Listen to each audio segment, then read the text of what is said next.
আমার আল্লাহ তাআলা বান্দাদেরকে মুহাব্বত কইরা ডাইকা বলতেছেন, ইয়া আইয়ুহাল্লাযীনা আমানু, হে ঈমানদারেরা, তুবু ইলাল্লাহি তাওবাতান নাসুআ, তোমরা তাওবা করো, তোমরা তাওবাতুন নাসুআ করো আল্লাহ তাআলার দরবারে।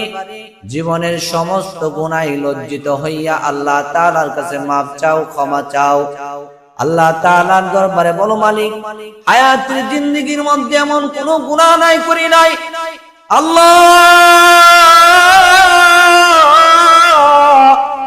হাতের দিকে তাকাইলে হাত থেকে গুনার দুর্গন্ধ আসে, জবানের দিকে তাকাইলে জবান থেকে গুনার দুর্গন্ধ আসে, চোখের দিকে তাকাইলে চোখ থেকে গুনার দুর্গন্ধ আসে, হাতের দিকে তাকাইলে হাত থেকে গুনার দুর্গন্ধ আসে। অঙ্গ প্রত্যঙ্গ এমন কোন অঙ্গ নাই যে গুনার কাজ হয় নাই।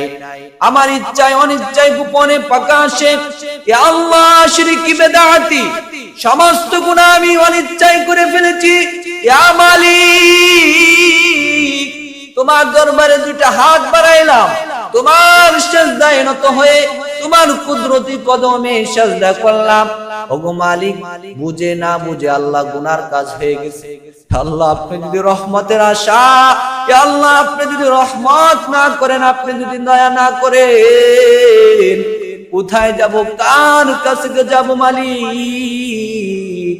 ওগো বান্দা যখন আল্লাহর কাছে যখন নত হয়ে এইভাবে আল্লাহর কাছে, আল্লাহ তাআলার কাছে নত হয়ে চোখের দুইটা পানি পালাইয়া আল্লাহ তাআলার কাছে বান্দা যখন কাঁদবে, আইনুন বাকিয়াত বিন খাশিয়াতিল্লাহ,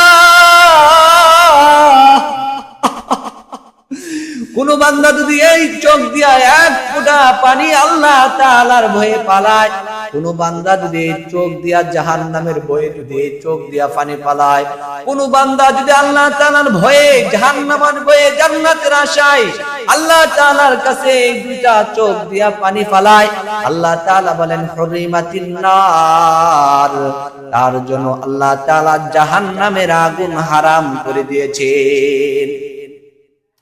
এই জন্য বান্দারা আল্লাহ তাআলার কাছে তাওবা করতে হবে, তাওবাতুন নাসুআ করতে হবে।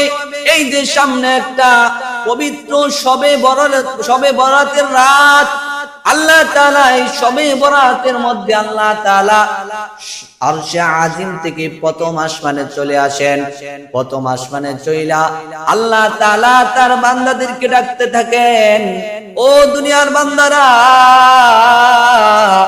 কার কি আশা, কার কি মনের ব্যথা আছে আমার কাছে চাও।